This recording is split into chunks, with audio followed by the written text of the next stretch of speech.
Comienza Conversaciones que Transforman, el podcast de Grupo Argos para conocer y profundizar en los temas que están transformando nuestra realidad en compañía de los protagonistas que lo hacen posible.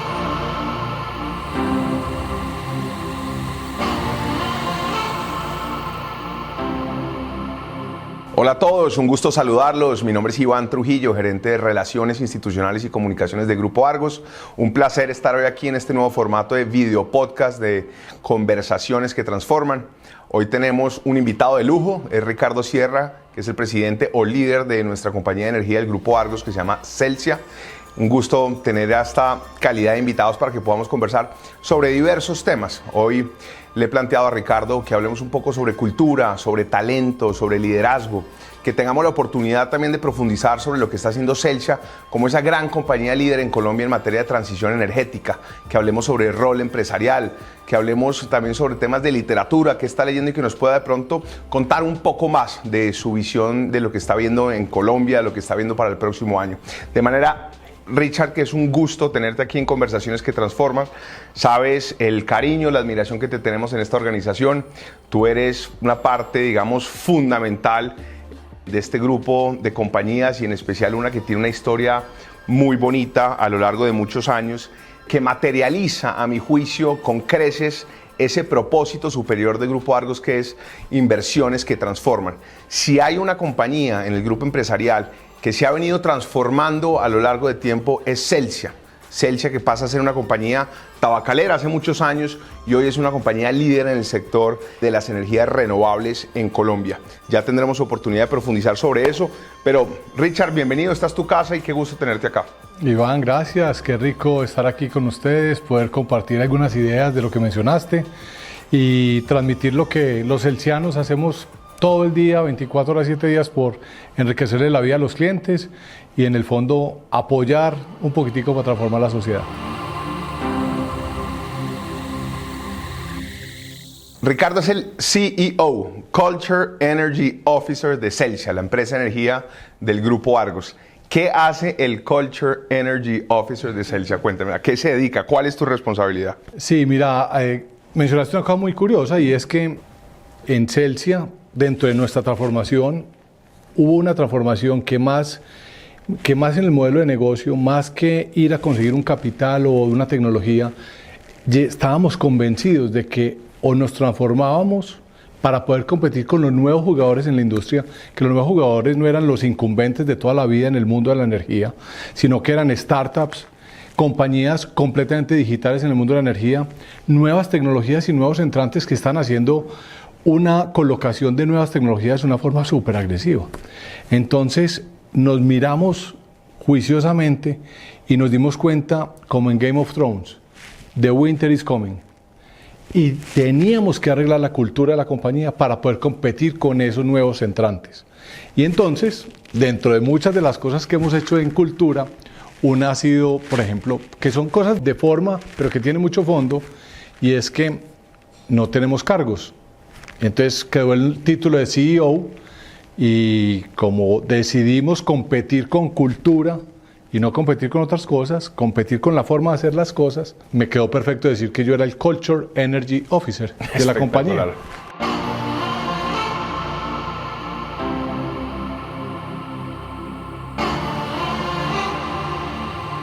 Este tema de cultura es un tema grueso y si alguien ha materializado, digamos, con juicio lo que es un ejercicio metódico, con visión, con estrategia de cultura, es Celsia. Y Celsia, como esa compañía, digamos, insignia también dentro del grupo empresarial, ha sido una fuente de inspiración para lo que se hace en cultura a nivel de grupo empresarial. En Grupo Argos, la compañía holding, recuerdo que hace unos años invitamos a la profesora de Berkeley, Oma Barama, que es una profesora que ha venido apoyando a muchas compañías en temas de cultura y de transformación y gestión del cambio y todos estos temas. Y ahí se definieron 4 pilares culturales que son la trascendencia, la inspiración, la integridad y el compromiso. Unos pilares culturales que en su concepción estratégica dijimos esto debería de cierta u otra forma permear lo que es una cultura del grupo empresarial pero respetando con mucho juicio que cada una de las compañías tiene su nivel de madurez propia, sus rasgos culturales propios, y sí que esos rasgos se evidencian en Celsia como tal. ¿Por qué no nos cuentas cuáles son esos pilares, esos valores, esos rasgos culturales que se han venido forjando a lo largo de los últimos años en Celsia, Ricardo? Nosotros hicimos un trabajo muy bonito cuando dijimos vamos a competir con esos jugadores tan fuertes que hay y que van a entrar a Colombia o ya estaban entrando. Identificamos cuáles eran esos limitantes que teníamos en Celsia y encontramos una cosa que hemos denominado en la compañía las enfermedades corporativas. Entonces teníamos, para decirte, un problema de jerarquización muy grande en la toma de decisiones, o que las áreas trabajaban muy en silos. Entonces empezamos a acuñar términos como siloesclerosis aguda. Teníamos un problema de formatos, no te imaginas, éramos 1.200 colaboradores y teníamos casi 1.800 formatos. Entonces teníamos esas enfermedades corporativas, teníamos esa visión de negocio, de querer ser líderes en ese enriquecerle la vida al cliente y en entrar en nuevas tecnologías como la energía renovable no convencionales.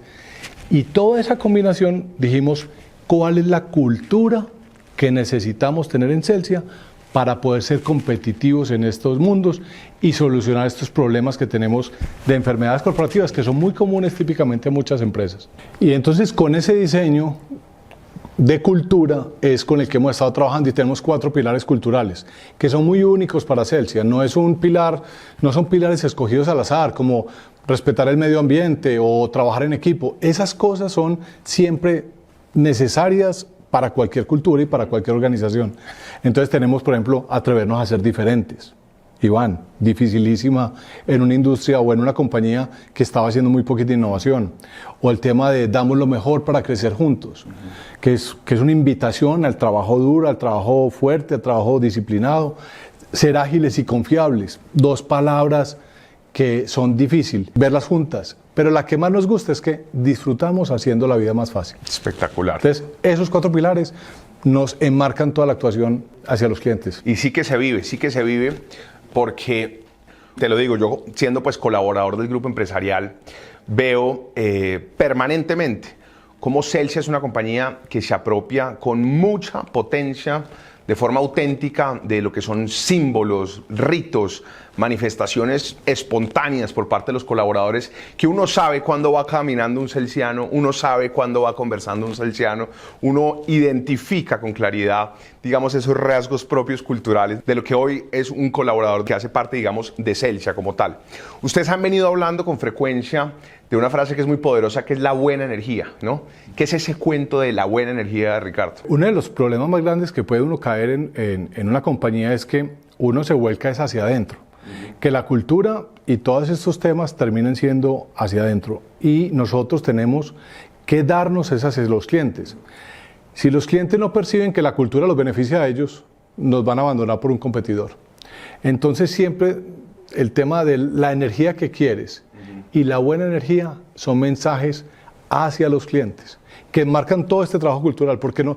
Porque yo te digo, Grupo Argos, que es nuestro accionista mayoritario, si nos ve muy bacano en un tema cultural, muy googleano, muy bacano, pero los resultados no se dan, inmediatamente nos van a pedir. Y la ventaja es que esta transformación cultural ha venido de una expansión muy saludable en resultados en todos los frentes. El financiero es uno muy importante, pero con muchos stakeholders también. Entonces un poco la buena energía es un canto de batalla de los celsianos por los clientes. Total, pero se vive, se respira, yo creo que es una fuente de combustible, si se quiere, aquí paradójicamente hablando de combustible, que alimenta ese trabajo día a día de los colaboradores de Celsia, que ha permitido pues que se den esos extraordinarios resultados. A mí me encanta, digamos, y profundizando en los temas de cultura, cómo llega uno a las oficinas en Celsia y encuentra pues que se acaban esas grandes oficinas y esos compartimientos, esos silos, donde, como bien lo mencionas, los cargos desaparecen, ya no hay esos cargos pomposos y de renombre,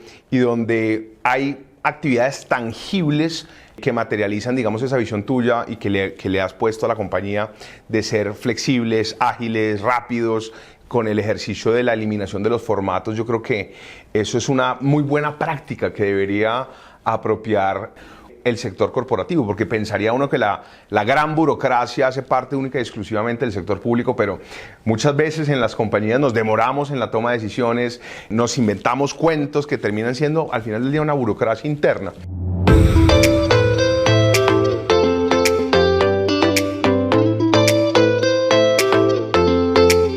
Otro de los temas que te cuento desde mi visión me impacta mucho favorablemente cuando uno va a las compañías de Celsia es el tema del ejercicio de compartir libros. Tú eres un gran literato, te fascina leer.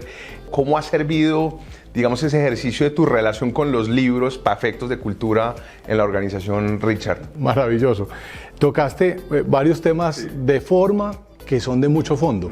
Es decir, nosotros muchas de las cosas que nos hemos hecho en Celsia están inspiradas en que tenemos que enamorar a los colaboradores, porque sin colaboradores enamorados de la marca y de su compañía y de la forma en que hacen las cosas, pues va a ser muy difícil uno enamorar a los clientes. O sea, un cliente sabe cuando hay una persona trabajando por una compañía que no está completamente conectada.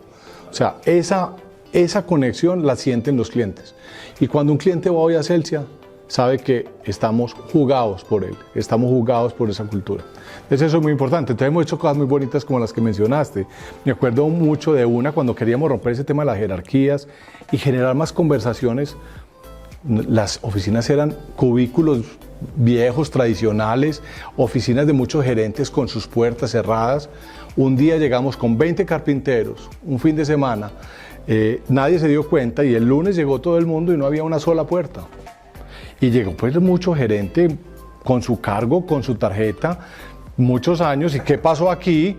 Y aquí es que vamos a empezar a cambiar esto y vamos a trabajar en mesas. Y ese tipo de cosas van creando una dinámica muy interesante.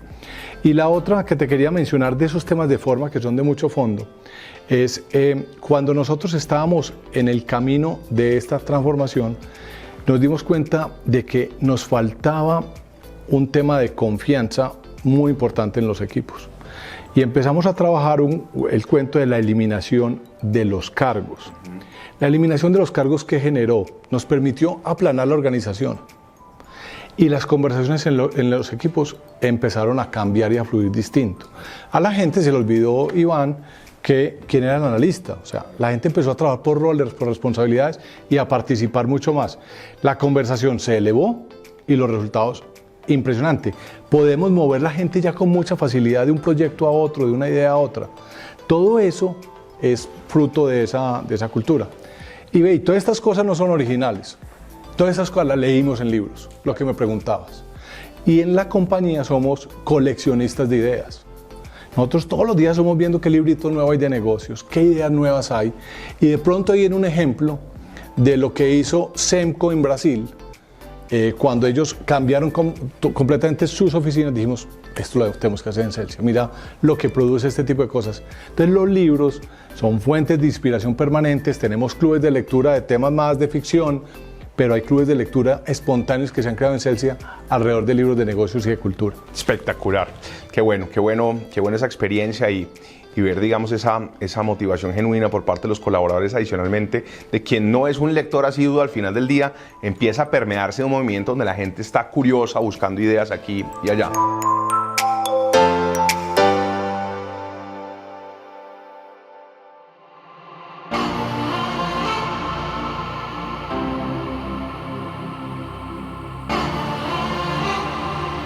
Ricardo, una pregunta que yo creo que no tiene una respuesta, digamos, acertada. Simplemente es una visión a la cual los empresarios se enfrentaron desde la pandemia y es ese cuento de el teletrabajo, el trabajo remoto, el trabajo en la oficina, muy, digamos, permeado por esa discusión central del tema cultural, porque hay unas voces que dicen, si usted maestro manda a todo el mundo a la casa, se acaba la cultura o pierde los esfuerzos que ha venido, digamos, haciendo en construcción. Uno ve las grandes compañías. Ayer o antier estaba leyendo que Spotify mandó a todo el mundo a la casa y dijo, ustedes pueden trabajar desde cualquier parte del mundo y no los quiero ver aquí en las oficinas. Otras compañías, digamos, que quieren continuar con sus prácticas tradicionales, dicen, aquí señores, de lunes a viernes, los necesitamos. Y es una discusión que no es fácil, ¿no? Que no es fácil y uno obviamente tiene que entender las dinámicas de cambio y de evolución y los colaboradores obviamente necesitan pues mayor flexibilidad, mayores espacios, pero como el Culture Energy Officer de Celsia dice, pucha, ¿Cómo manejamos este cuento que es tan complejo y que la pandemia nos puso a presión? ¿Cómo abordas esa conversación o cómo lo has visto? Mira cómo ha cambiado esa conversación. 2 meses antes de la pandemia, estábamos en una reunión en el grupo de líderes de Celsia. Había llegado una propuesta súper novedosa del área de talento humano de que nos fuéramos a trabajar a las casas un día a la semana. Y se armó la discusión. Estuvimos 2 horas botando corriente con eso, un día a la semana. Llegamos a la conclusión muy aventajados, pues con una gran capacidad de probar cosas nuevas, de que no, vamos a probar con un día al mes. 2 meses después estábamos todos los equipos de Celsia trabajando completamente remotos. Imagínate los paradigmas que tenemos hoy. Entonces hoy estamos viviendo el rompimiento de esos paradigmas. Que sí, que es bueno. Es el híbrido, es el remoto, es el no. Acabamos de hacer una encuesta interna en Celsia. 5% de la gente quiere estar 100% presencial. 5% de la gente quiere estar 100% remota. 5% apenas. Y todo el mundo está en ese gran centro del mundo híbrido, o que no sabe qué quiere. Entonces, ¿qué hemos encontrado nosotros, Iván? Primero, los nuevos colaboradores, las generaciones más jóvenes, quieren tener mucha flexibilidad. Quieren tener mucha flexibilidad. Entonces, si tú no les das esa flexibilidad, vas a perder la capacidad de atraer talento. Pero por el otro lado, esos jóvenes necesitan de la experiencia de las generaciones mayores. Nosotros hablamos de que tenemos que crear en los equipos de trabajo la alquimia generacional. Brutal. Equipos balanceados con diferentes generaciones, expertos en diferentes temas, diversidad en todo el sentido de la palabra. Y eso es lo que crea verdaderamente esos buenos temas para atender a los clientes como se lo merecen. Entonces, hay que balancear eso. Y esos jóvenes tienen que entender que el trabajo físico en una oficina, hombro con hombro, viendo cómo reacciona un jefe a un problema, viendo cómo se discute, porque en el corredor pasan muchas más cosas que lo que pasa en una reunión de Zoom o una reunión de Teams. Entonces estamos en ese trabajo, en ese diseño, pero creo que los líderes, que típicamente somos personas más mayores en las compañías, somos los que tenemos el gran reto al cambio y ver cómo somos capaces de liderar a esas fuerzas de trabajo híbridas, remotas, en una forma que sea exitosa y que la cultura logre incluso así permearse, que es el gran reto.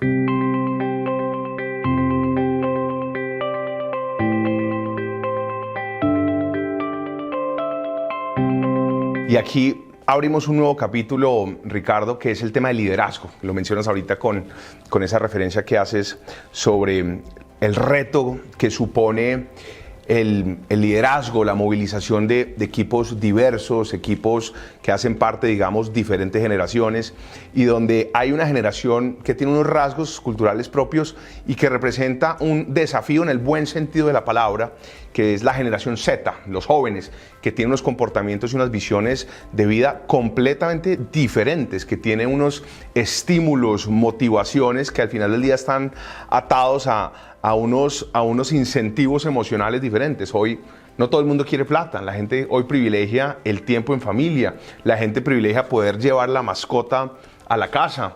Hay una gran rotación de estas generaciones jóvenes donde uno puede encontrar que no se enamoran de tal forma de su compañía que quieran hacer su carrera toda la vida. Si me preguntas a mí y a otra generación y generaciones mayores, pues su sueño era ser parte de una compañía toda su vida. Hoy los jóvenes, con esa ganas de conocer el mundo y explorar, están saltando de compañía en compañía. Y esto me lleva a preguntarte, ¿cómo eres tú como líder? ¿Qué le transmites a tu equipo directivo para cuidar ese talento, para que se siga enamorando de la compañía? Cuenta un poquito de tu visión en esos temas de liderazgo. Mira, incluso cuando empezó esta transformación cultural, esto requiere un tipo de personas que quiera trabajar y le guste eso en Celsia. Es como decir, el naranja de Celsia, que es parte de nuestra vibra como compañía, pues el que le guste el rojo y no el naranja está fregado en Celsia.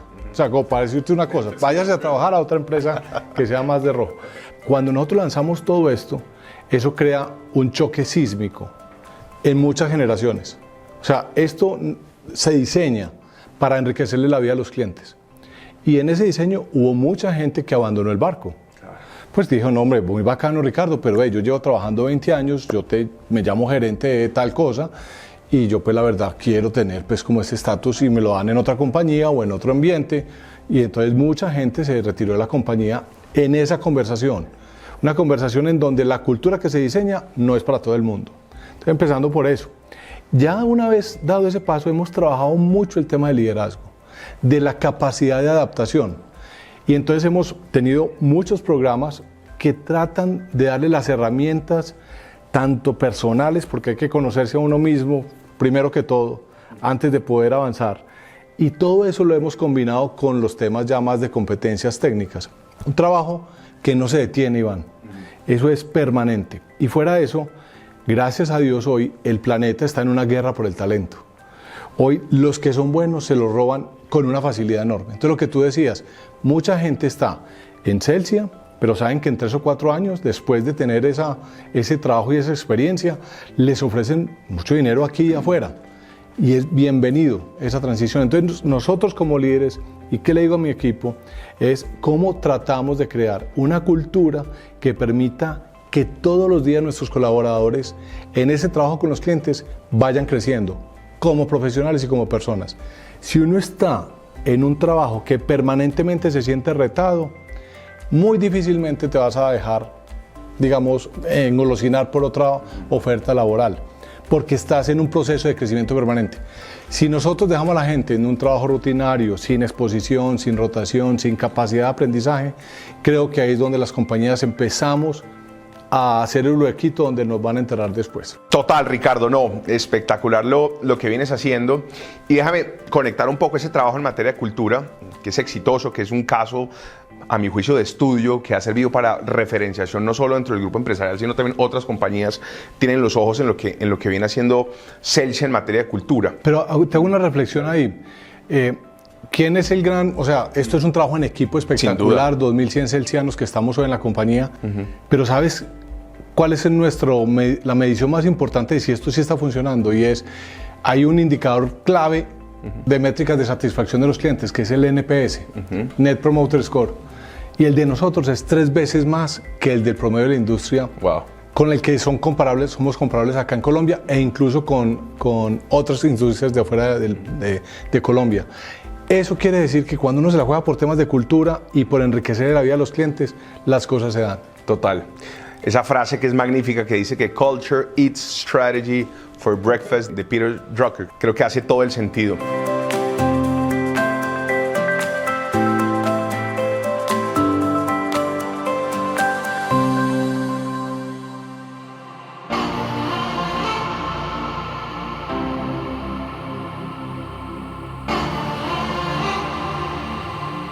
Y me lleva esto a conectar el tema de cultura con reputación, que hay un vínculo muy interesante y que arranca, digamos, con una frase pragmática y realista, y es: maestros, si usted quiere dedicarse a hacer un ejercicio juicioso de construcción de reputación, usted tiene que iniciar por enamorar a sus colaboradores.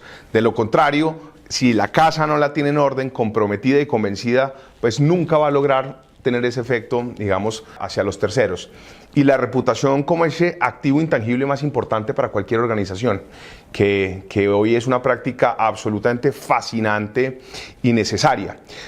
¿Cómo has logrado o cómo se ha logrado como parte de tu equipo en Celsia ir creciendo tan rápidamente en ese reconocimiento y en esa conexión emocional que existe entre la marca Celsia y sus diferentes audiencias de una forma tan contundente en los últimos años? Cuéntanos qué están haciendo en materia de reputación. El trabajo que has hecho tú, Gonzalo, el equipo, es de verdad de admirar y sobre el cual nosotros permanentemente aprendemos. Cuéntanos un poco sobre eso. Qué buen comentario ese. Mira, yo creo que la reputación es un resultado del mensaje que uno da como marca y de la coherencia en el hacer. Porque uno le puede meter a esto toda la publicidad del mundo, a una marca, a una compañía, y de pronto subir en algunos rankings de reputación. Pero el día que tienes un problema, el día que tienes un enredo, inmediatamente se caen esos castillos de naipes. Porque no hay nada en el fondo o en la estructura de lo que uno hace como compañía que lo sostenga. Entonces, cuando tú miras eso y empezamos a ver, voy a mencionar un par de temas interesantes que de pronto la gente no conoce mucho de Celsia. Y uno es, en el tema social nosotros tenemos un negocio de energía y un negocio de internet, fibra óptica al hogar, que mucha gente no conoce.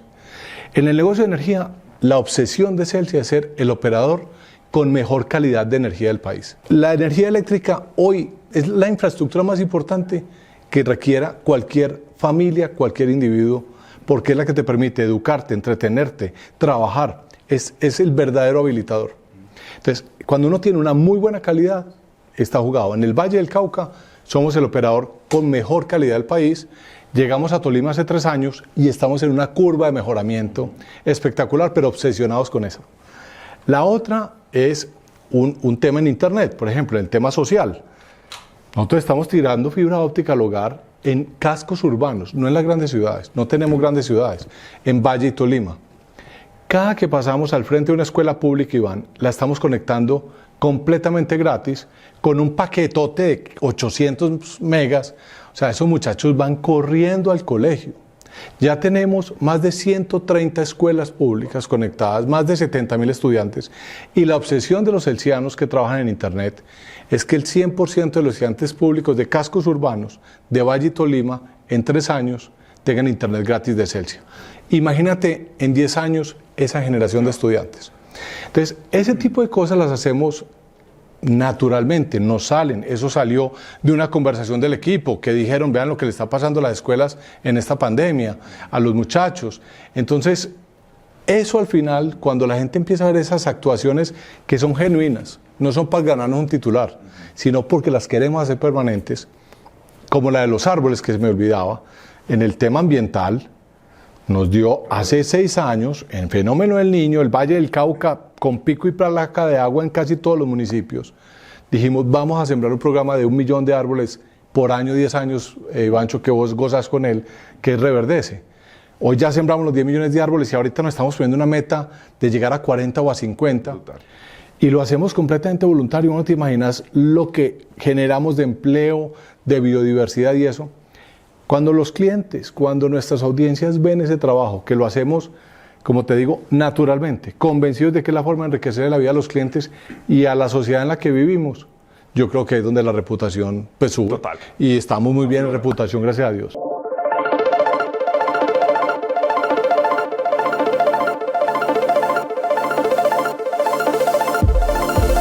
¿Y ustedes cómo dirían los americanos? O nosotros en Celsia, como diríamos los americanos, porque yo también soy un celsiano, así trabajo en Grupo Argos. Así es. Está, digamos, muy orientada al cliente, ¿no? Como dirían ellos, client-driven company, ¿no? Cómo nos obsesionamos por acompañar a nuestros clientes y más en un servicio tan esencial como es la energía.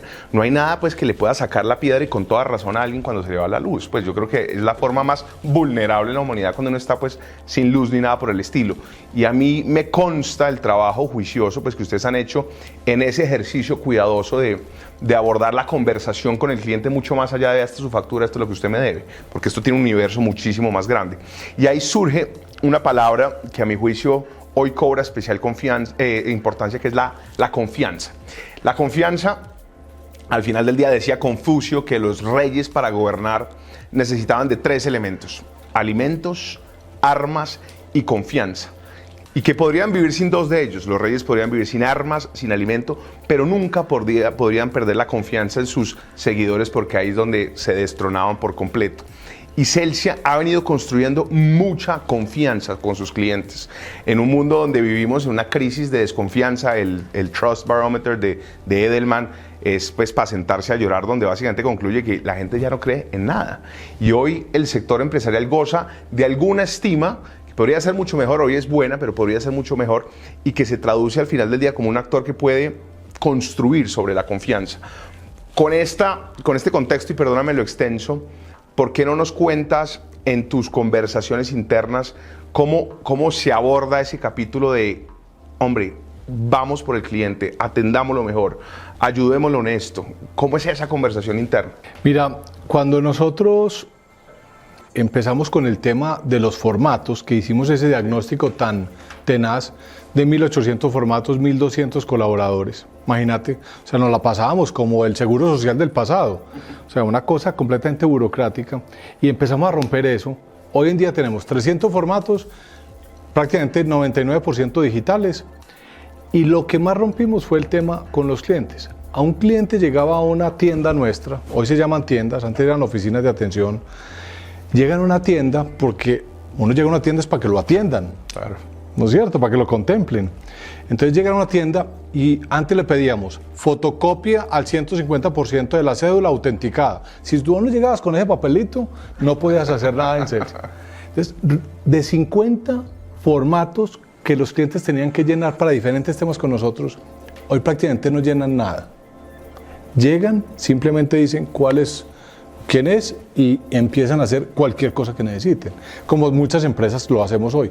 Pero en la industria de servicios públicos eso es raro. Nos encantan los call centers aburridos, nos encantan las filas en los centros de atención, nos encantan que los clientes no resuelvan en primer contacto. Es una cosa horrorosa lo que hacemos en las empresas de servicios públicos. Y en Celsia tenemos un modelo que nos obsesiona, que no es perfecto, tenemos muchas dificultades todavía, pero como todo en la vida, las culturas tienen que irse retroalimentando, mejorando para ir con los tiempos. Entonces, te diría que esa es esa obsesión. ¿Y qué pasa cuando tú tienes a ese cliente enamorado que sabe que tú estás haciendo lo mejor que puedes por él?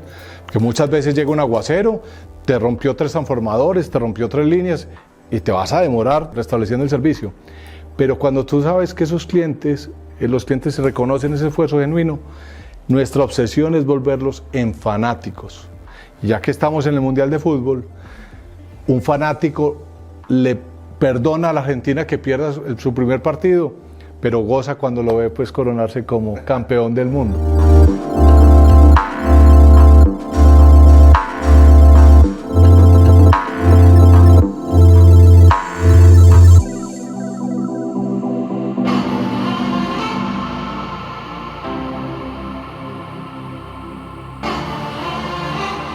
Tú que eres un buen lector y has leído a Yuval Noah Harari y en su libro Sapiens dice con majestuosidad que los seres humanos somos storytelling species. Los seres humanos son especies que cuentan historia todo el tiempo. ¿Cuál es esa historia que están contando hoy los celsianos, Ricardo? Súper, un rockstar, Harari. Te diría que se puede definir como una historia de transformación. Es una compañía que se transforma, que siempre va a estar buscando cómo en esa transformación le podemos enriquecer la vida a los clientes y que nos vean genuinamente comprometidos con devolver más de lo que tomamos. ¿Y a qué me refiero con esto? Nosotros en el quehacer empresarial, Iván, hacemos cosas muy buenas, demasiado buenas. Es decir, prestar un buen servicio con un costo adecuado y fuera de eso pagar unos impuestos que son altísimos en estas industrias para que el gobierno pueda hacer su labor social y fuera de eso ir mucho más allá en esos temas que te conté de calidad de energía, de los temas sociales y ambientales que hacemos con la compañía. Eso es devolver mucho más de lo que tomamos. Hoy en día incluso te cuento algo que es muy bonito, de 100 pesos que le ingresan a Celsia. Al final, cuando tú has pagado a los colaboradores, a las comunidades, has reinvertido en el negocio, pagaste ya pues con todo el ecosistema de proveedores, que el 98% de nuestros proveedores son pequeñas y medianas empresas. O sea, generamos una riqueza en ese quehacer del día a día. La plática que queda para repartir, 8 pesos se la llevan los bancos, 8 pesos se la lleva el gobierno en impuestos y 6 pesitos le quedan a los accionistas. Ya pues. Que la apostaron toda para poder generar esos 6 pesitos. Así es. Entonces yo te diría que es una narrativa de una compañía muy enfocada en enriquecer la vida a los clientes, en seguir haciendo esas apuestas de innovación y de transformación para con ese quehacer de esos 100 pesitos poder, digamos, que la sociedad colombiana pueda tener un mejor futuro. Wow. Esa es un poco la visión y creo que estamos todos los celsianos muy convencidos de que ese es el camino. Espectacular, sin duda, se está haciendo y se siente en las conversaciones que tiene uno pues, dentro del grupo empresarial y por supuesto con los colaboradores de Celsia.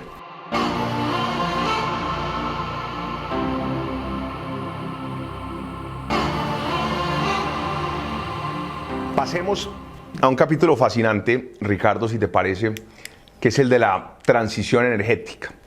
Y yo, como colaborador de Grupo Argos, me enorgullece, me llena de emoción cada vez que tengo conversaciones con diferentes personas en poderles decir que hoy el Grupo Argos y Celsia puntualmente ha sido un líder y un actor protagónico, sin el ánimo de ejercer ningún tipo de adulación, pero ha sido un actor protagónico en la transición energética en Colombia. Hace apenas unos años Colombia tenía en generación de renovables 28 megas, algo así son las cifras que están públicas.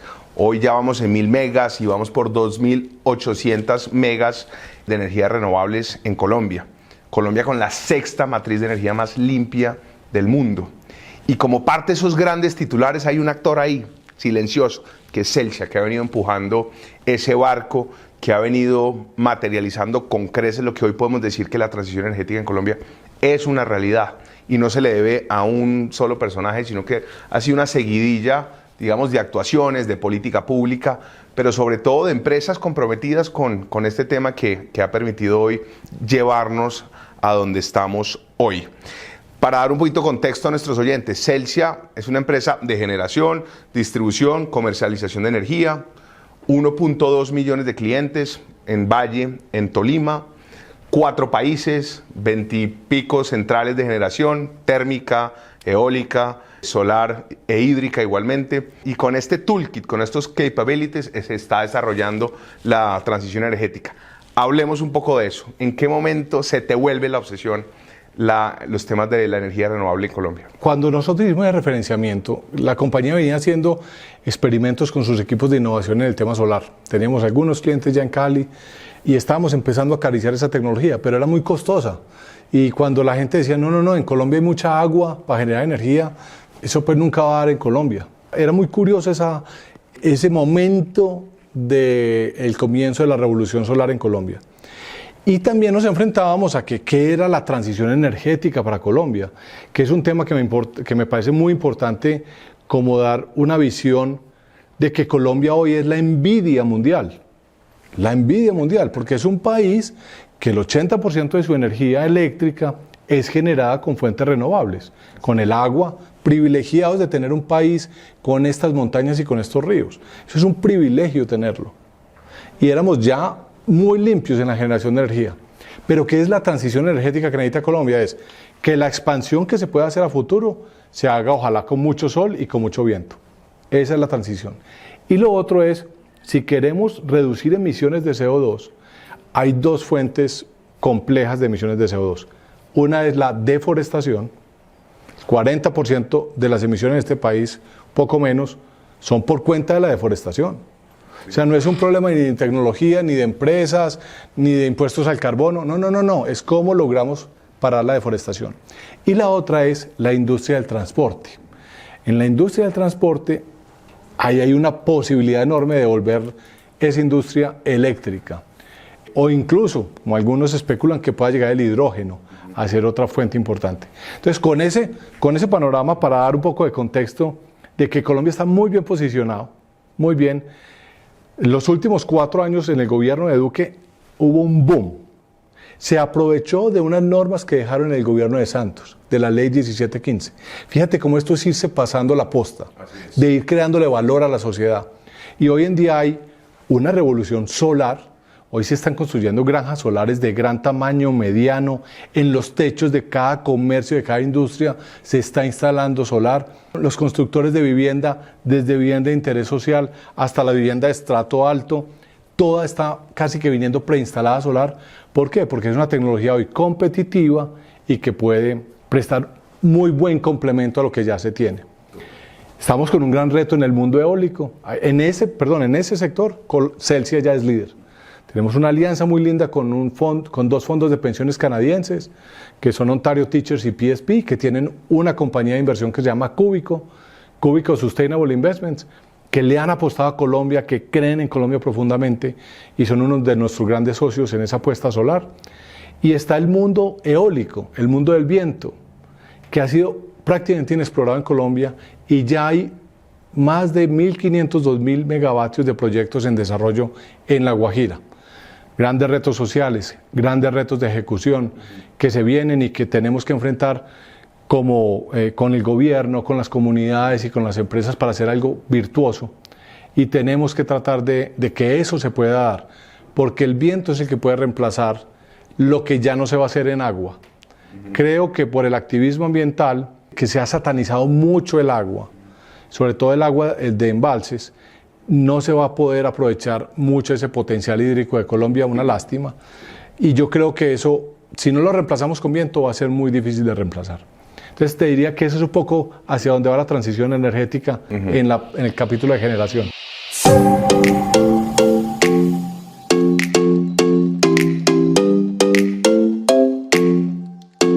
Uno podría partir la conversación entonces en tema de energía solar, viento, energía eólica. Después hablemos sobre el hidrógeno, porque esa es una conversación también muy interesante, porque eso es el futuro y el presente. Ahorita podemos hablar sobre eso un poco. Colombia en el 2000, y corrígeme si estas cifras y si estos datos no son correctos, en el 2004 se arrancó con el primer parque eólico que fue en La Guajira, Jeripachi, de EPM, que fue el primero. Que fue, pues, Jeripachi, que fue hace ya muchísimos años.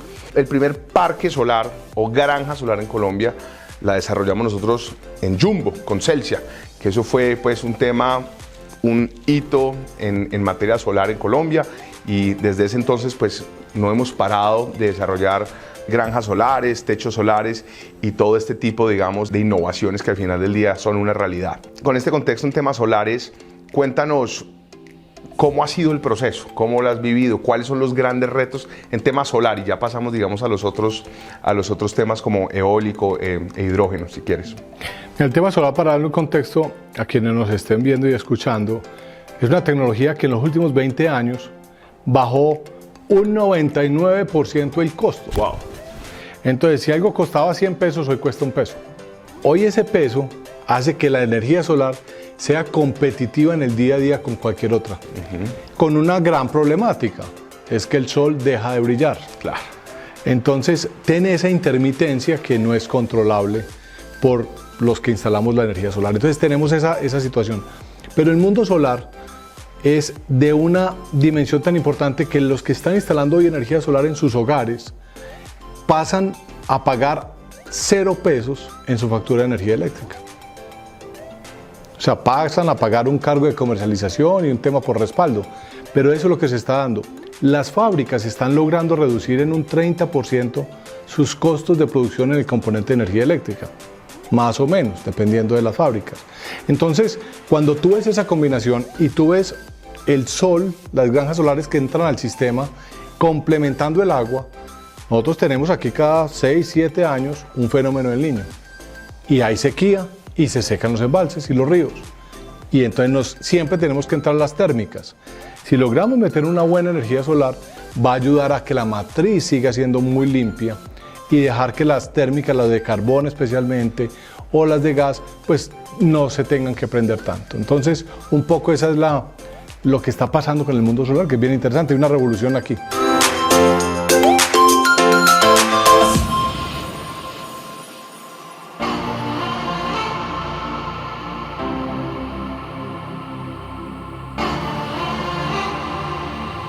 Ahorita me cuentas cómo va el tema del plan de inversiones en tema solar para este año, pero antes tengo una pregunta que tiene que ver con el almacenamiento de la energía, que yo creo que esa es una gran incógnita que surge pues en las mesas de discusión. ¿En qué va ese reto y desafío que supone el almacenamiento? La intermitencia se combate con almacenamiento, claro, de cualquier tipo. Tenemos la fortuna de que los embalses son grandes baterías en Colombia, y lo solar, ya hoy las baterías que son unos contenedores grandes que se van juntando, es una tecnología muy bonita, ya han logrado bajar a un punto en donde prácticamente nosotros casi que cada granja solar vamos a poderla instalar con su paquete de baterías para aumentar la entrega de energía en las horas de la madrugada o en las primeras horas de la noche. Sin embargo, hay un gran reto para Colombia. Todo este equipamiento es importado, es desarrollado fuera.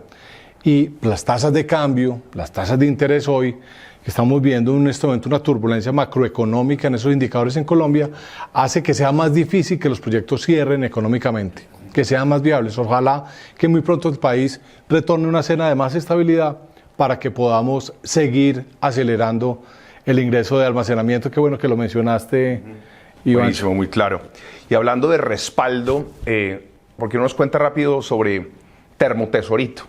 Ajá. ¿En qué va? ¿Cómo ha estado desde su inauguración, que fue recientemente? Colombia es un país lleno de riquezas. Una de las riquezas que tiene es que hemos tenido carbón y petróleo, que nos ha permitido fondear toda la estrategia del social del gobierno. Es decir, lo que recibimos en regalías y lo que recibimos en impuestos de esas industrias genera un valor enorme para el país. O sea, no hubiéramos podido estar en la situación que tenemos de desarrollo social sin esas industrias. Sin embargo, pues todos estamos preocupados por el cambio climático. Y en el cambio climático queremos meter energías renovables. Y esas energías renovables son intermitentes, como lo mencionábamos. Necesitamos darle respaldo. Mientras llegan las baterías de una forma fuerte, tenemos que darle respaldo con el agua, que ya sabemos que los fenómenos del Niño y la Niña nos la mueven mucho, o con plantas térmicas de última generación, que tengan motores que sean los que más bajos en emisiones que haya hoy, y que esté la planta al lado del pozo. En esa combinación, nosotros buscándole darle respaldo a nuestro portafolio de energías renovables que son intermitentes, encontramos un proyecto que lo llamamos Termotesorito. Está en Córdoba, 200 megavatios, ya está prestándole servicio al país.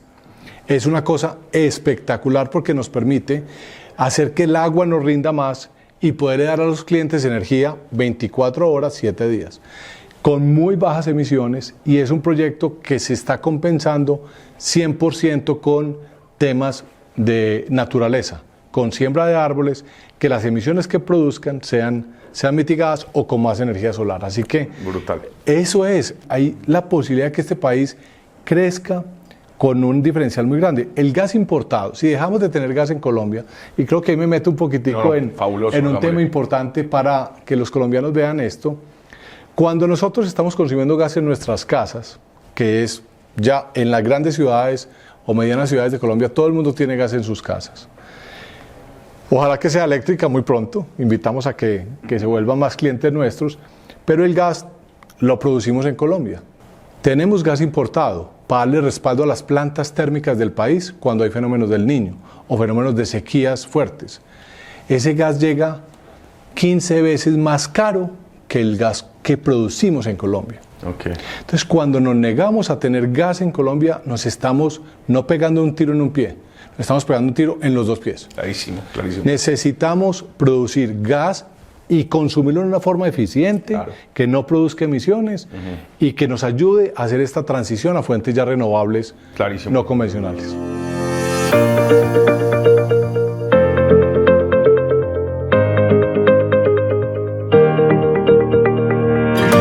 Hablemos de otro tema que es fascinante, que es la energía eólica, donde ha habido un desarrollo, digamos, en crecimiento en Colombia. En La Guajira, pues, vienen nuestros proyectos sobre los cuales quiero nos cuentes ahorita, pero también sobre la conversación de la energía eólica costa afuera, como esa visión, digamos, del potencial que podría tener Colombia en ese capítulo como tal. Cuéntanos, uno, en qué van nuestros proyectos en La Guajira de energía eólica, porque ya tenemos, por supuesto, nuestro parque Guanacaste en Costa Rica que avanza bien, pero queremos saber en qué está en La Guajira el proyecto. Y dos, tu visión sobre la energía eólica costa afuera. ¿Será una realidad? ¿Es posible? Todavía no pensemos en eso. Danos tu visión sobre ese tema. Perfecto. La energía eólica está cogiendo mucha fuerza en el planeta por una razón muy poderosa, y es que aprovecha mucho más las horas de viento que las horas de sol. Es decir, cuando un parque solar es 17 a 20% la medición de su eficiencia, un parque eólico puede ser entre un 35 o casi un 60%, como es en Guajira. Y entonces ahí Colombia tiene una oportunidad enorme porque va a tener una energía muy firme. Y Guajira en el planeta es uno de los 5 sitios que tiene vientos extraordinarios, de muy buena velocidad y de muy buena direccionalidad. ¿Y qué se prende? Allá es como que si prendiera un ventilador, como que si alguien pusiera on a las 5 de la mañana y lo apaga a las 11 de la noche. Entonces hay muy buena capacidad de evacuación de energía en las horas de la madrugada y las horas de la noche, que son en las que Colombia tiene sus picos de consumo. Colombia no es un país muy industrial, no es un país que se vaya con 3 picos, como muchos países desarrollados, sino que es un país que se vuelve muy plano en el medio y usa básicamente en la mañana y en la noche. Así que la energía eólica para complementar la matriz es muy buena. Tenemos unos proyectos lindísimos allá. un proyecto de casi 330 megavatios, que estamos en diseño, en desarrollo, cerrando temas con comunidades, con temas ambientales, que esperamos ojalá poderlo desarrollar, pero también estamos viendo viento en otros sitios de la costa atlántica, en otros sitios del interior del país, a ver si hay alguna combinación que pueda permitirle a los clientes poder utilizar esa energía de una forma eficiente, así no sea el viento más perfecto. Okay. Entonces estamos en eso, y el gobierno anterior dejó una cosa muy interesante de una visión del eólico costa afuera. Se está planeando concesionar unas áreas para desarrollarlas, para hacer los estudios y ver si es posible conectar grandes parques offshore con la matriz de Colombia. En el mundo se están haciendo unos parques gigantescos. La ventaja del offshore es esta. Primero, interrumpe muy poco el flujo con comunidades, con el día a día, o sea, tiene esa virtud. Y lo otro es que se pueden hacer turbinas mucho más grandes, porque el viento allá no tiene ninguna interrupción. Entonces son turbinas que pasan de ser de 5, 6, 7 megavatios hasta algunas experimentales hoy de 14, 15 y 16 megavatios, una turbina. Son unas instalaciones gigantescas, es desarrollar una industria completamente nueva en Colombia que no ha existido, pero que ya está con mucha fuerza en el planeta. Ojalá se logren pues materializar esos proyectos y ojalá con esa hoja de ruta del offshore wind se puedan hacer también proyectos en beneficio de Colombia.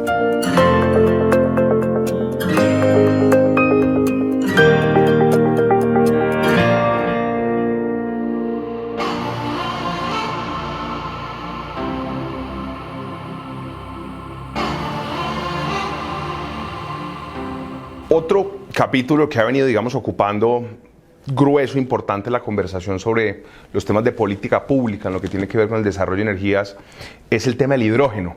Uno oye hablar de hidrógeno verde, azul, gris, morado, hay todo tipo, pero ¿qué es ese cuento del hidrógeno? Eso es un tema para movilidad, es un tema industrial. Entiendo Ecopetrol ya trajo su primer electrolizador hace un tiempo. ¿Por qué no nos cuentas un poco ese famoso tema del hidrógeno como futuro, digamos, de las energías en Colombia y la región? Así es, y mira la importancia de que Celsia hoy pertenezca a un grupo empresarial como Grupo Argos. Me acuerdo mucho que Jorge Mario en algunas conversaciones hace varios años empezó a decirme: Ricardo, mira este tema del hidrógeno. Miremos este tema porque es muy importante para las industrias que hacen parte del grupo, digamos en su hoja de ruta para descarbonizarse. Y ahí es donde yo creo que el hidrógeno va a jugar un papel muy importante. No creo que sea un papel para generar energía eléctrica, incluso para algunas de las típicas cosas que han dicho que el hidrógeno puede servir, sino para descarbonizar industrias, descarbonizar la producción de cemento, la de acero, la de muchas industrias que usan calderas hoy o hornos que consumen combustibles fósiles. Entonces nosotros empezamos a estudiar con mucho juicio, con el apoyo del Grupo Argos, este tema y encontramos una avenida de crecimiento que viene muy avanzada. Estamos con un equipo de casi 10 personas hoy, PhDs, gente de la industria con mucha experiencia. Hemos hecho un referenciamiento tecnológico desde startups hasta grandes productores de tecnología y tenemos un proyecto en donde creemos que vamos a producir hidrógeno verde. Es el único que nos gusta. Lo otro es puro, como dicen, greenwash, es usar gas o otras cosas. Eso no es por ahí el camino, es simplemente como para darle tintes. El que nos gusta a nosotros es el hidrógeno verde, que es producido con energía de agua o de solar o de viento, y que lo podamos convertir rápidamente en algún producto o en algún servicio para empresas. Y en eso estamos muy avanzados en que la cadena que más nos gusta es la de fertilizantes. Colombia hoy importa el 100% de sus fertilizantes y creemos que podríamos desarrollar casi que una startup, una compañía independiente, pues celsiana, que pueda dedicarse al mundo de la producción de fertilizantes verdes, que sería un hito para la agroindustria, para los campesinos colombianos que puedan vender y mercadear sus productos 100% sin químicos. Qué interesante ese tema de los fertilizantes y creo que esta es una conversación que ha cogido relevancia ahora pues con los temas de la guerra de Ucrania, Rusia, como esos grandes productores y exportadores, donde nos hace esa gran pregunta como Colombia. ¿Necesitamos fortalecer esta industria? Yo creo que la respuesta es sí, de manera que hay una avenida muy importante aquí. Pasemos A otro tema. Que sí, pero que dejen florecer la industria privada. De acuerdo. Cuando el gobierno escoge ganadores en las industrias y cuando hay una tendencia a escoger a empresas estatales para que desarrollen alguna industria, terminan siempre en fracasos o terminamos subsidiándolas muchos. Claro. Dejen que la competencia, regulen la competencia, pónganla, porque esa es la que va a poder llevar el mejor producto al mejor precio a los colombianos. De acuerdo, completamente de acuerdo, así es. Y ojalá así sea.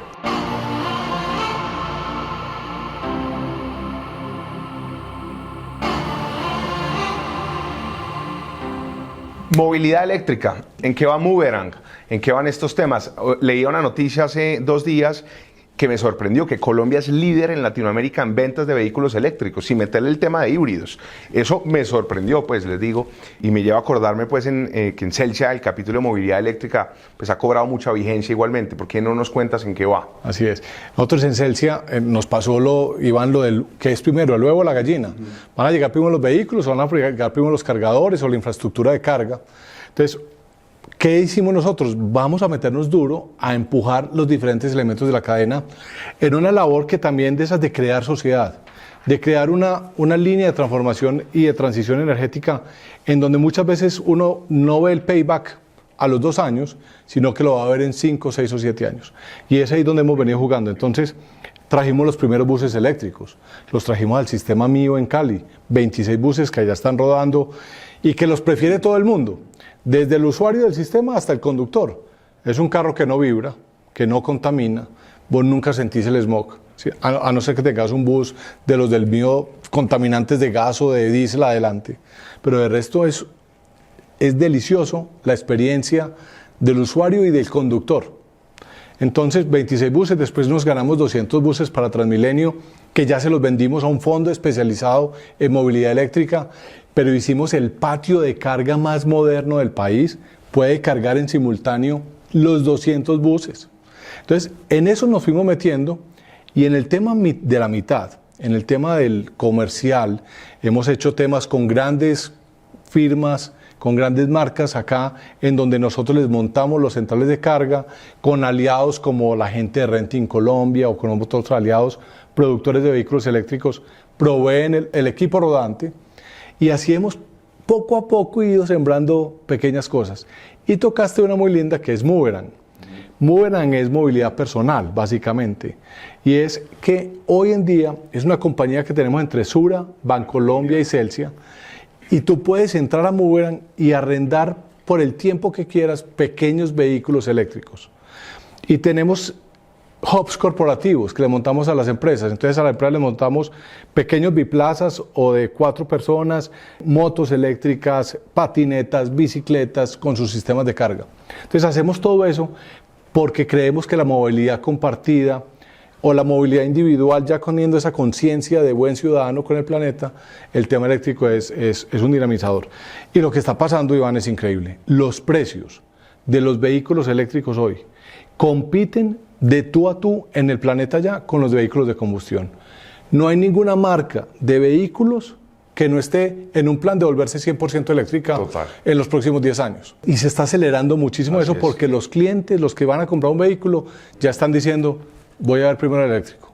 Voy a ver primero el eléctrico. Entonces, en Colombia hay una locura y montamos con ASEF el primer cargador residencial hecho en Colombia de una calidad espectacular y ahora con otra compañía que se llama Celsa, parecido a Celsia, una gran compañía también, vamos a producir una segunda generación de ese tipo de cargadores y con las compañías del grupo, con Odinsa, en sus temas de aeropuertos y de carreteras, estamos creando un circuito de carga muy bonito, de carga semi-rápida para que los que tengan vehículos eléctricos y quieran pasear por Colombia lo puedan hacer sin ningún problema. Así que estamos jugados, creemos que es un negocio de esos de futuro en el que apoyamos a la creación de un ecosistema que es necesario desarrollar.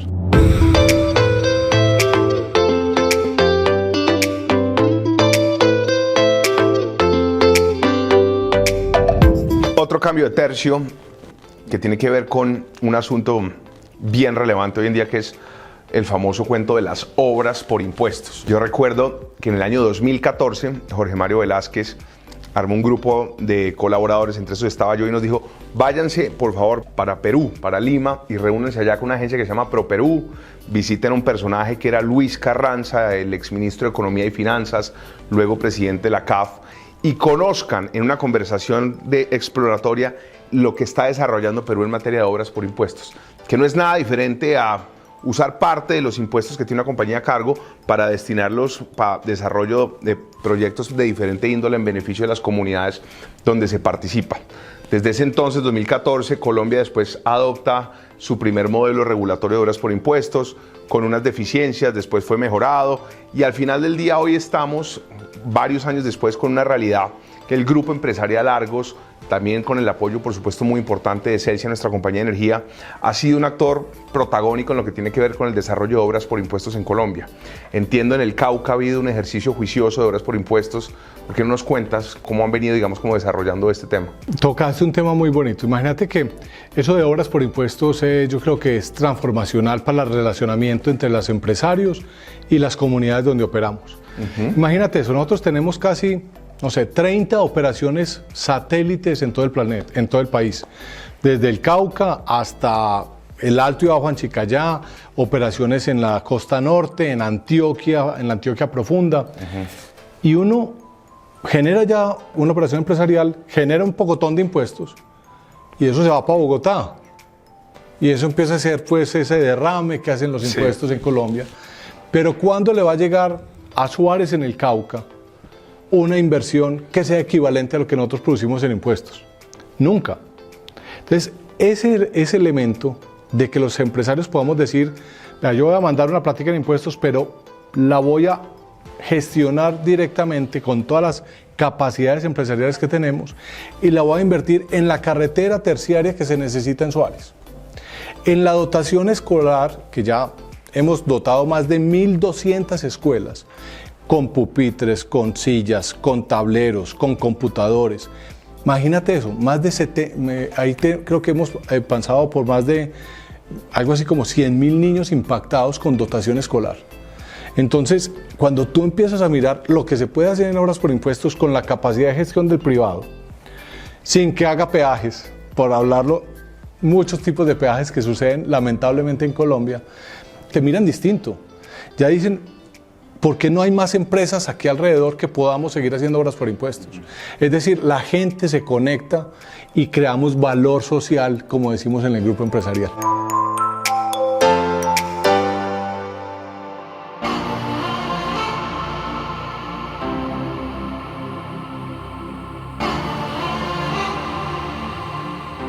Yo no sé si has visto la nueva tecnología, si se quiere, de inteligencia artificial que se llama OpenAI, el ChatGPT, que es este robot, si se quiere, que le hace uno todo tipo de preguntas y las respuestas son alucinantes. Yo esta mañana le pregunté a OpenAI GTP, voy a entrevistar al presidente de Celsia, hágame una pregunta para hacerle. Entonces esta pregunta la hace el robot con su inteligencia artificial, no es nada más sofisticado que esto, pero ¿qué se está soñando Celsia en los próximos 10 o 15 años? Es la pregunta que hace GTP para que le puedas contestar. Está buena. Entonces, yo creo que consolidar nuestro rol en el mundo de las energías renovables no convencionales, crear ese camino de crecimiento en el mundo de descarbonización usando el hidrógeno o usando otras fuentes. Y lo más importante, que sigamos enriqueciéndole la vida a los clientes. Una de las cosas más duras cuando uno está en esto, en esta industria, es que los servicios públicos son mirados siempre con mucha... estos servicios públicos siguen subiendo. Entonces es muy duro que tú prestes un servicio que sabes que todo el país, todas las personas lo necesitan, pero que muchas veces no se valora mucho el costo de proveer ese servicio o el costo del mismo. Entonces, cuando uno ve todos estos debates para pensar en los próximos 10 años, hay que hacer una mirada de lo que fueron los últimos 30. Cuando este sector fue un sector estatal, en donde llegaban y decían, como dijo Belisario Betancur en el 85-86, congelemos los servicios públicos porque tenemos una alta inflación. A los 5 años están quebradas todas las empresas.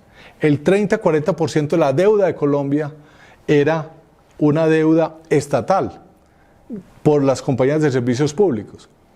Tuvimos que vivir un apagón de 11 meses. 11 meses, no una hora, no 2 minutos, como dura hoy un apagón, sino de 11 meses que paralizó a este país.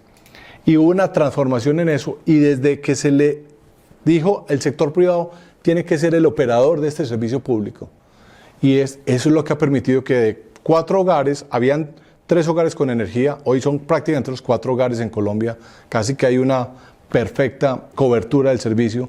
Y cuando uno mira el costo de los últimos 10 años, y ahí es donde hago la referencia, porque la gente no alcanza a correlacionar todo esto, en energía eléctrica, el gasto de bolsillo de todos los que estamos acá viendo este programa ha sido entre el 4 y el 6% de un salario mínimo.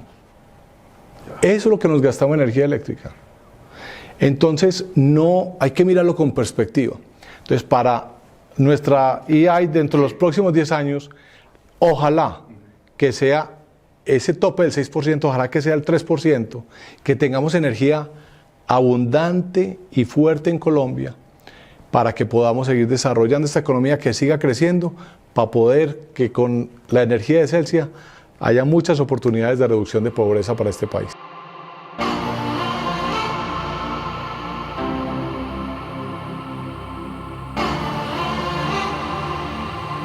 Dos preguntas, me quedan 2 preguntas finales. Una, que no te puedo dejar ir sin que nos des tu visión y reflexión sobre lo que es el tema del rol empresarial. Se va uno a la década de los 70, a Milton Friedman, cuando estaba ese concepto de la primacía del accionista, ¿no? Las empresas solo están diseñadas para generarle valor a sus accionistas.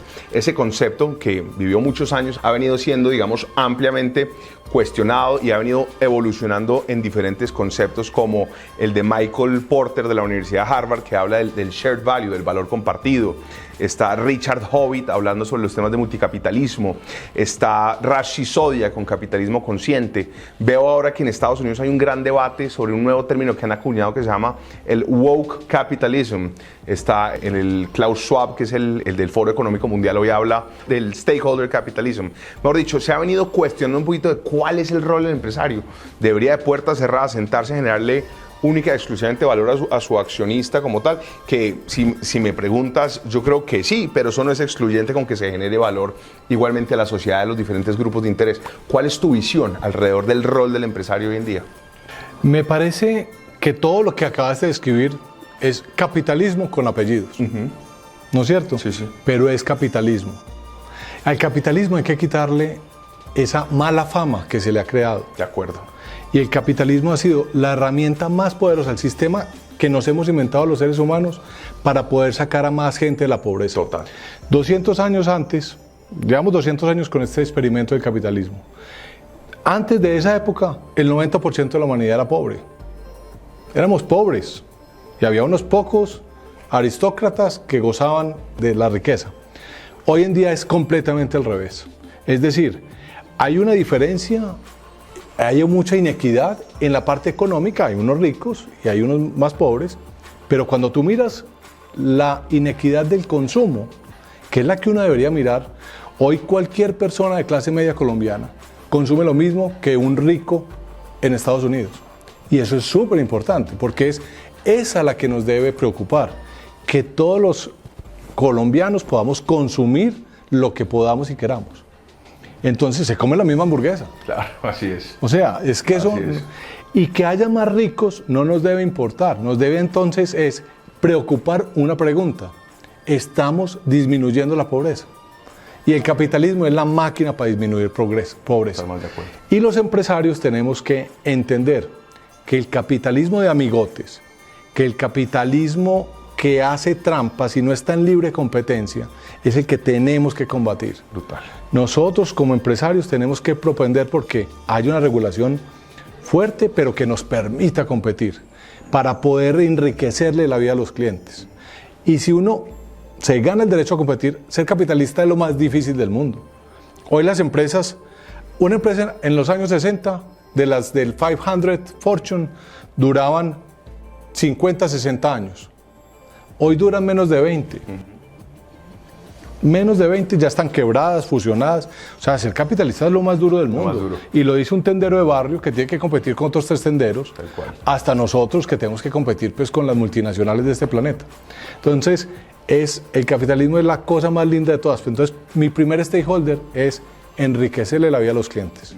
Si uno no la está enriqueciendo, uno se va a quebrar. Y de ahí para allá sí hay que ser completamente balanceados. Y creo que hay una frase que me gusta mucho, es que las empresas devolvemos más de lo que tomamos. Así es. Es decir, si usamos el recursos naturales, que devolvamos un poquito más. Que si nosotros estamos generando riqueza, que paguemos nuestros impuestos bien pagados. Y ojalá que nos quede espacio para hacer actividades filantrópicas o de ir más allá en diferentes temas. No puedo estar más de acuerdo, Ricardo. Yo suscribo plenamente esa visión. Me queda una pregunta, te podrás excusar si es un poquito compleja, un poquito técnica, pero no puedo dejar de hacértela. ¿Dónde conseguimos esas chaquetas de Celsia tan bonitas, hombre, Ricardo? ¿Dónde se consiguen? ¿Cómo te parece, Iván? Que hace 6 años estábamos ahí los celsianos dando vueltas y queríamos pues como tener algo distinto a la ropa de dotación que típicamente damos, que es una ropa de dotación. Esta la que dan en Grupo Argos. Mira, esa sí es la elegante del grupo. Y empezamos a voltear ideas y nos dijimos, hombre, ¿por qué no sacamos un programa que se llama Moda Celsia? Y Moda Celsia es una colección que sacamos cada 6 meses. La hacemos pues con diseñadores pues muy bacanos y sacamos desde todo, desde chaquetas, camisas, camisetas, ha habido ropa deportiva, de todo. Y se la entregamos al costo a nuestros colaboradores, lo compran voluntariamente, sin intereses, dejamos que la paguen en cuotas. Pero es lo más rico del mundo porque estamos todos vestidos muy sencillo, muy rico, viviendo la marca, viendo nuestros colores, nuestro naranja. Entonces, te puedo conseguir unas a muy buen precio. Ricardo, qué maravilla conversación. Solo palabras de agradecimiento, reiterarte la admiración, el cariño que te tenemos. De verdad que el trabajo que has venido desarrollando con todo el equipo es sobresaliente, absolutamente espectacular. Y no tengo nada más sino darte las gracias de verdad por volver a conversaciones que transforman el video podcast de Grupo Argos. Se nos quedaron una cantidad de temas de por fuera, pero ojalá tengamos muchas más oportunidades para seguir conociendo un poco sobre tus reflexiones y tu visión tan valiosa sobre diferentes temas. Gracias y el cariño de siempre, Ricardo. Muchas gracias, Iván, a ti, a todos los que nos escuchen, y qué rico que hayan podido tocar un poquitico de esa cultura celsiana que está diseñada para enriquecer la vida de los clientes. Hasta este momento, Conversaciones que Transforman, el podcast de Grupo Argos para conocer y profundizar en los temas que están transformando nuestra realidad en compañía de los protagonistas que lo hacen posible. Nos escuchamos en la próxima emisión.